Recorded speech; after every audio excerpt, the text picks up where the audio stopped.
The Cold War was a time of shadow games, where silence spoke louder than bombs. And one October morning in 1981, silence shattered on Sweden's coast. The place? Karlskrona, a naval town in southern Sweden. A region filled with military secrets, sonar nets, and heavily patrolled waters. And yet, a Soviet submarine ran aground. Not just any submarine, a Whiskey-class, diesel-electric war machine. Its name? S-363. The event stunned Sweden. A foreign military sub. In a restricted military zone. Armed, silent, uninvited. The Swedish Navy scrambled. Jets roared overhead. Gunboats circled the sub. A standoff began, not with gunfire, but tension.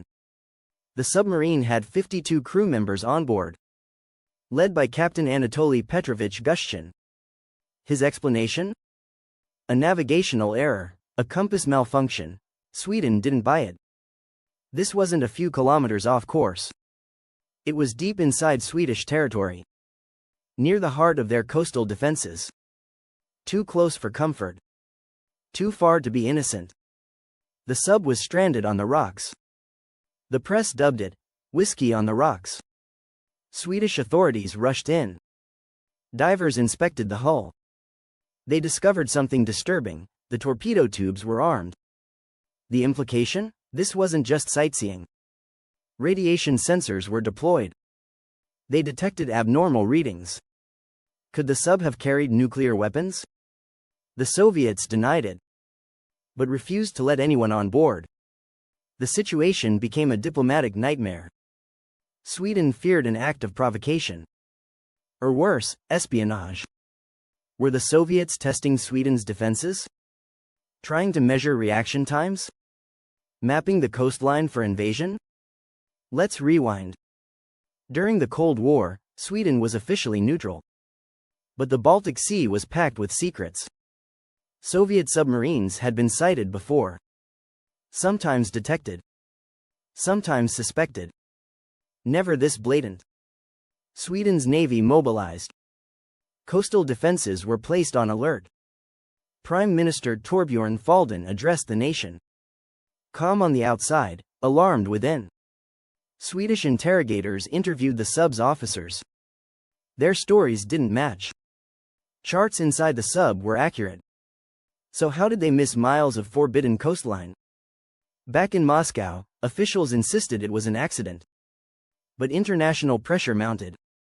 Sweden demanded full explanations. The submarine sat stuck for 10 tense days. Soviet salvage ships waited nearby. But Sweden refused to let them enter territorial waters. At any moment, war could have broken out. Swedish sonar then picked up something even more alarming. Unidentified submarine activity near the stranded S-363. Was another Soviet sub sneaking in? To rescue? To observe? To sabotage? Tensions peaked. But Sweden held the line. Finally, Sweden permitted the Soviets to tow the sub. Under strict supervision. Swedish ships followed every move. The sub was escorted into international waters, without incident. But the damage was done. After the incident, Sweden reviewed its coastal defenses. They upgraded sonar systems. Deployed underwater listening stations. Launched rapid response drills. They realized their coastline was vulnerable. The Cold War wasn't far, it was at their doorstep. As for the S-363, it returned to Soviet waters. The crew was debriefed. Captain Gushchin was later demoted. Some say he was a scapegoat. Others believe he was following classified orders. To this day, the full mission of the sub remains secret. Was it really an accident? Or part of a larger strategy? Was the Soviet Navy probing neutral nations? Were they planting sonar buoys or testing Sweden's radar blind spots?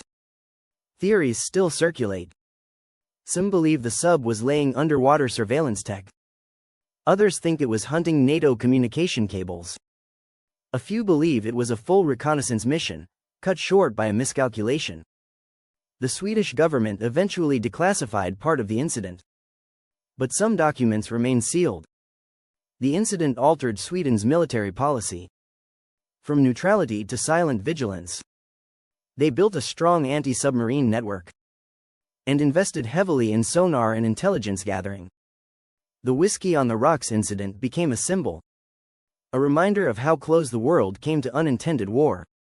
One navigation mistake away from disaster.